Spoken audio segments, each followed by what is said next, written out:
Welcome to our channel. Today we're diving into the mysterious world of dark psychology.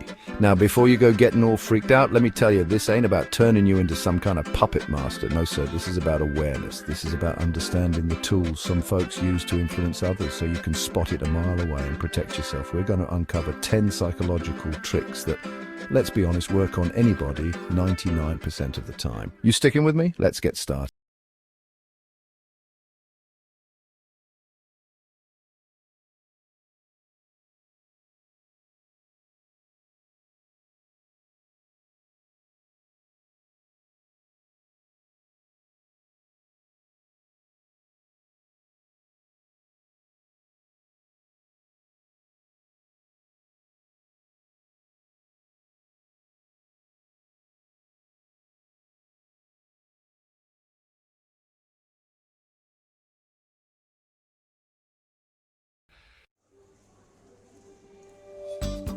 Ever notice how you're more likely to try a new restaurant if it's packed with people, or buy a product with hundreds of 5-star reviews? That's social proof in action. We're hardwired to follow the crowd, to do what everyone else is doing. It's a shortcut, a way to avoid thinking for ourselves. Now, sometimes that's harmless, but sometimes it can lead us down the wrong path. Just because everyone else is jumping off a bridge doesn't mean you should too, right? Think for yourself. Don't let the herd mentality make your decisions for you.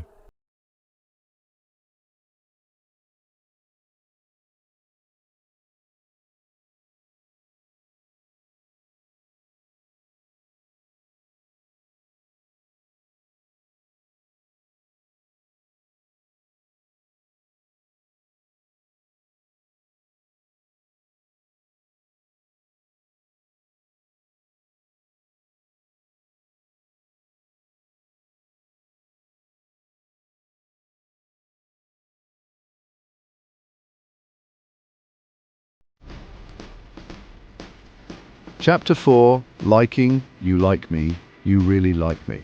This one's pretty straightforward. We're more likely to be influenced by people we like.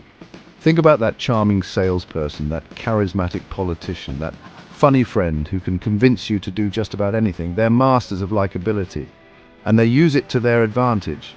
Now, there's nothing wrong with being likable, but be aware of how it can be used to sway your opinion. Don't let a winning smile cloud your judgment.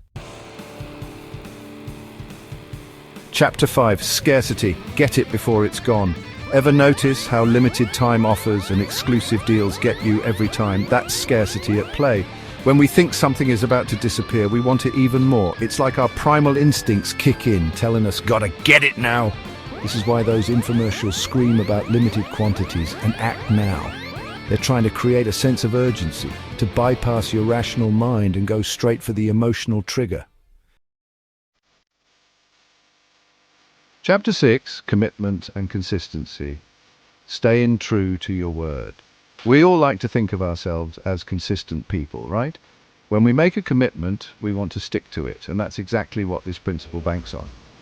Get someone to agree to a small request, and they're more likely to agree to a bigger one later on. It's like they've got to justify their initial decision. Now, this can be a good thing, helps us build trust and relationships, but it can also be used to manipulate. So think twice before you say yes to that seemingly small favor. It might just be the first step down a slippery slope. Chapter 7, let's talk about anchors. No, not the kind you use for a boat, but the mental kind. The first piece of information we receive about something acts as an anchor, influencing our subsequent judgments. For example, if you see a $10,000 watch and then a $1,000 watch, that second watch seems like a bargain, even though it's still a lot of money. It's all relative, folks.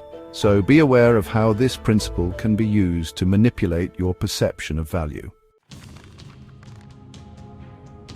Chapter 8, Framing. It's all how you spin it. You ever notice how the same information can be presented in completely different ways to elicit different responses? That's framing. It's all about how you spin it. Take a glass half full of water. You can say it's half full or half empty, right? Same amount of water, but two completely different vibes. Politicians use this all the time. The media uses it. Heck, we all use it. Be aware of how information is being framed, folks. Don't let someone else control your narrative. Chapter 9, Foot in the door, baby steps to manipulation. This technique is all about getting your foot in the door, so to speak. Start with a small request, something people are likely to agree to. Then, once they've said yes to that, hit them with the bigger request. It's like a bait and switch, but instead of a product, they're switching their own sense of commitment. Be wary of anyone who tries to rope you in with a seemingly harmless request. There might be a hidden agenda lurking beneath the surface. Chapter 10. Door in the face. Start big, finish small. This one's the opposite of the foot in the door. You start with a ridiculously large request, something you know the person will refuse. Then you hit them with a smaller, more reasonable request. Now, because they feel bad about rejecting you the first time, they're more likely to say yes to the second. It's a classic negotiation tactic, but it can also be used for manipulation. Don't let guilt or obligation cloud your judgment. Breaking news. Thanks for watching. If you found this video intriguing, don't forget to like, share and subscribe. It really helps the channel grow and lets me know you're interested in learning more about this stuff. Now remember, knowledge is power. Stay aware and protect yourself from these psychological tricks. Don't let anyone play you for a fool. See you in the next video.